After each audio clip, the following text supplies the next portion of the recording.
Petit disclaimer avant que la vidéo ne commence. Si j'ai fait cette vidéo, c'est uniquement parce que j'ai perdu un défi sur Discord contre un sombre fils de... Bref, j'espère que vous apprécierez la vidéo. Salut tout le monde, j'espère que vous allez bien. Bienvenue dans cette vidéo consacrée à l'un des meilleurs champions et un des plus haïs sur LoL. Bon, je pense que vous avez compris, nous allons parler aujourd'hui du scout de Bantam, Timo. Et comme dirait une petite renarde, je cite: Oh, Timo, tu es si mignon. Je comprends pas pourquoi tout le monde te déteste. Je vais vous présenter ce champion sous différents points. Tout d'abord, nous allons voir ses spells, qui sont déjà iconiques sur la faille de l'invocateur. Et puis ensuite, nous allons voir sa position et son rôle dans les teamfights. Et finalement, nous abordons quelques tips sur le champion.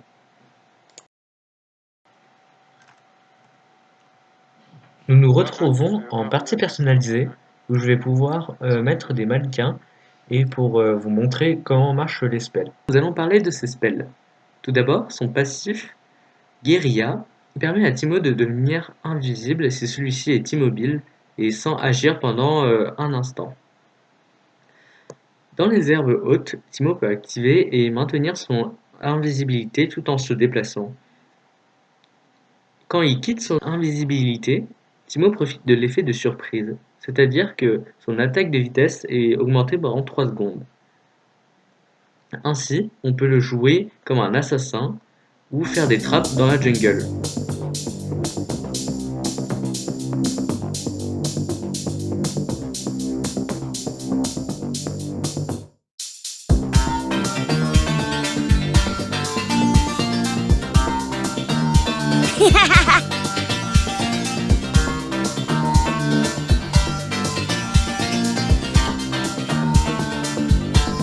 Puis, son Q, Fléchette aveuglante, porte bien son nom. Il s'agit d'un puissant venin qui obscurcit la vue de l'ennemi, et donc qui l'aveugle pendant un court instant, l'empêchant de mettre des auto-attaques et infligeant des dégâts. Voyons voir ce que ça donne in-game.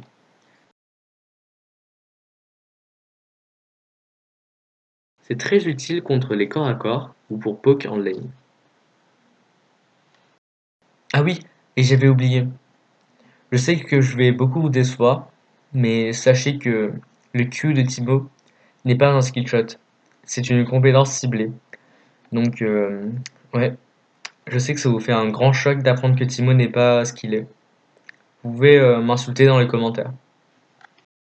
Ensuite, allons voir le Z de Timo. Vélocité. La vitesse de déplacement de Timo est passivement augmentée jusqu'à ce que celui-ci soit frappé par un champion ennemi ou une tourelle ennemie. Ensuite, son actif permet à Timo de sprinter pour gagner un bonus temporaire en vitesse de déplacement qui n'est pas annulé si Timo est touché. C'est donc très bien pour s'escape en cas de gank vers une fougère.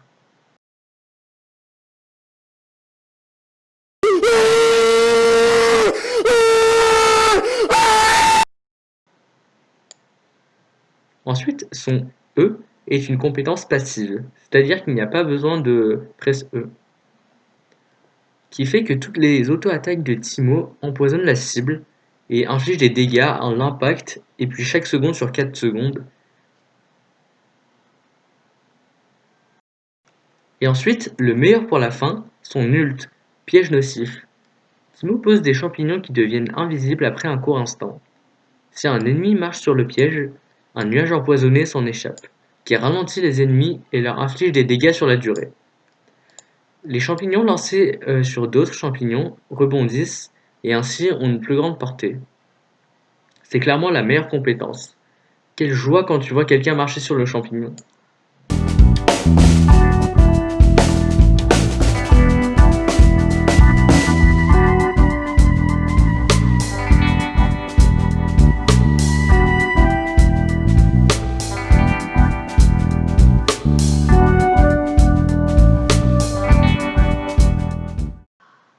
Je ne vais pas parler des runes et des items à build sur Timo, car avec les mises à jour, cela peut changer.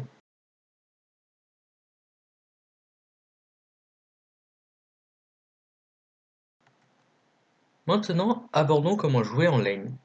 Tout d'abord, Timo est un champion basé sur le poke. Je vous conseille de commencer par le E. Comme ça, vous allez pouvoir poke en lane en utilisant le poison, tout en farmant.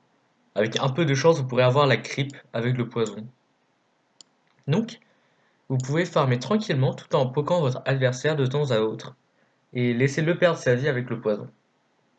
Ensuite, je vous conseille de prendre le Q en second, car ainsi vous aurez une attaque en plus. Et si l'ennemi décide de vous engager au corps à corps, eh bien vous pourrez l'aveugler, et ainsi l'empêcher de vous mettre des autos. Ensuite, si vous voyez que l'ennemi a perdu la moitié de ses HP, vous pouvez l'engage en Q auto, car le Q reset l'auto.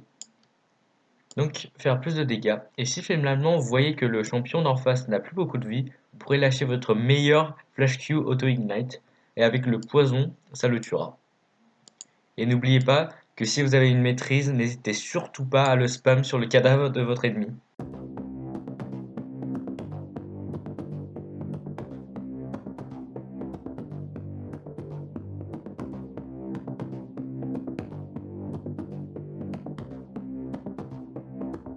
Oh, look at the cleanse, look at the moves!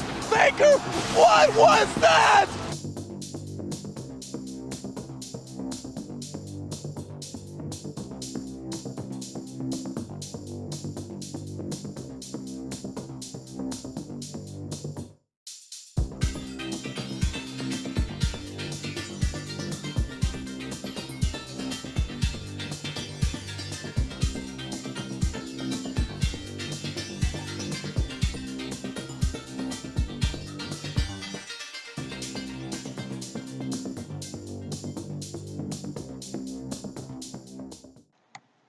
Ensuite, votre Z peut vous servir dans le cas d'un gank, afin de courir vers la tour ou dans un bush afin de vous y cacher. Essayez de bien rester dans les coins des bush, afin que les spells adverses ne vous touchent pas, car quand vous êtes invisible, il n'y a que les skillshots qui peuvent vous toucher.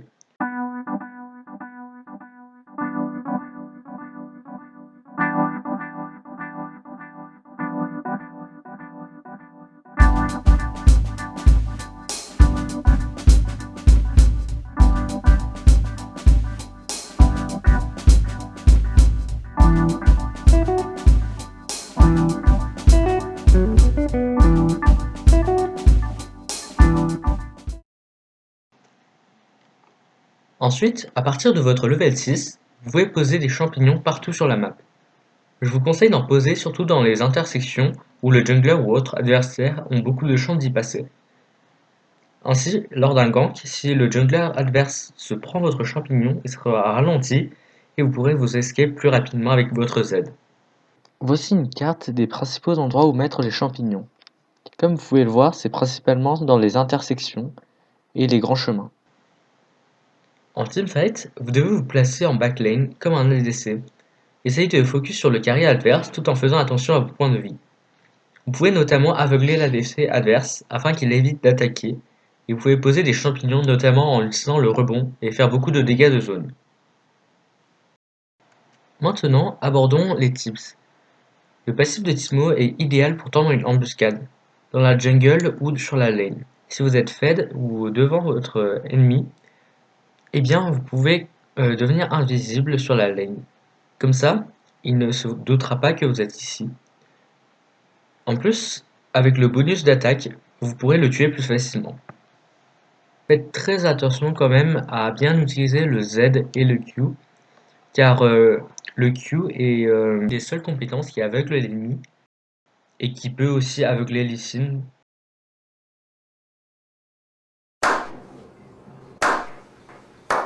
Bref, du coup, le Q et le Z ont un cooldown relativement long, donc essayez de bien timer les moments critiques pour les utiliser. Voilà, merci à tous, j'espère que cette vidéo vous aura plu.